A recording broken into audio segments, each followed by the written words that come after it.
जी हाँ, गाजा लगातार दहल रहा है। इजराइल और हमास के बीच की ये जंग बहुत भयानक मोड़ पर पहुंच चुकी है। कल रात जिस तरह से गाजा के एक बड़े अस्पताल पर हमला हुआ है जिसमें सैकड़ों लोगों की जान गई है, उसके बाद बहुत कुछ पूरी दुनिया में बदलता हुआ नजर आ रहा है। ईरान कह रहा है कि अब वक्त पूरा हो गया, इजराइल पर फैसले का वक्त है, यानी आर पार की जंग छिड़ती हुई नजर आ रही है। अब दो बड़े जिम्मेदार और ताकतवर मुल्कों के बीच भी अमेरिका का रोल क्या होगा, रूस किस तरफ खड़ा होगा, तमाम समीकरणों पर हम नजर डाल रहे हैं और अपने मेहमानों से कर रहे हैं खास चर्चा। आपके साथ मैं हूं समीर अब्बास, मेरे साथ रवि मिश्रा भी मौजूद हैं।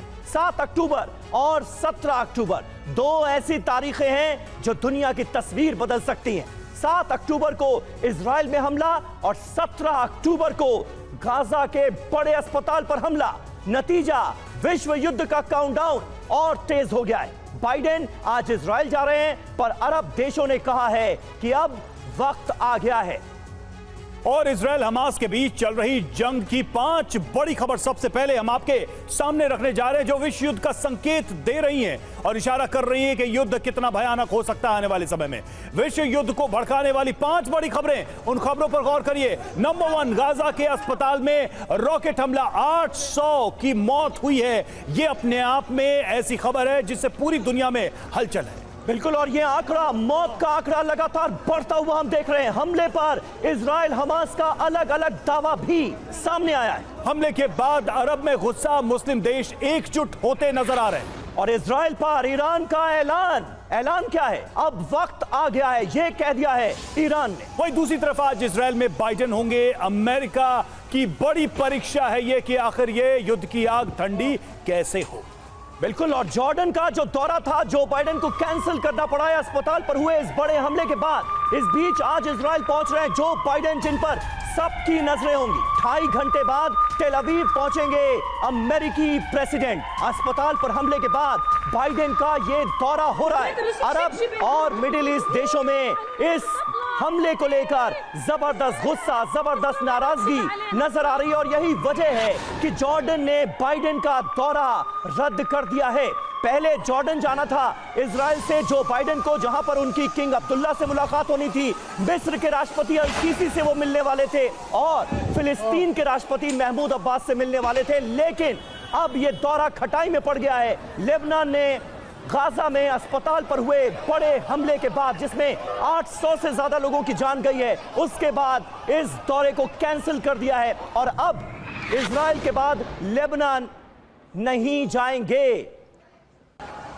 जो बाइडेन लेबनान के नेताओं से नहीं मिलेंगे और साथ ही साथ जॉर्डन वो नहीं जाएंगे जहां पर तमाम बड़े लीडरान से उनकी मुलाकात होनी थी। बिल्कुल, और देखिए गाजा के अस्पताल में हमले में 810 लोगों की मौत पर पूरी दुनिया में खलबली मची है। इजराइल हमास जंग अब एक नए मोर्चे पर पहुंच गया है, नए मोड़ पे पहुंच गया है।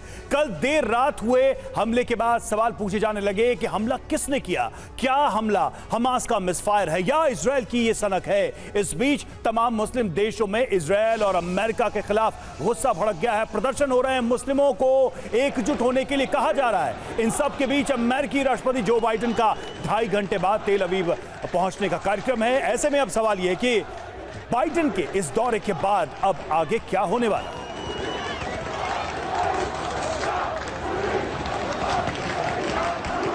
तो देखिए, भड़के हुए हैं मुस्लिम देश और अरब वर्ल्ड ईरान के साथ नजर आ रहा है।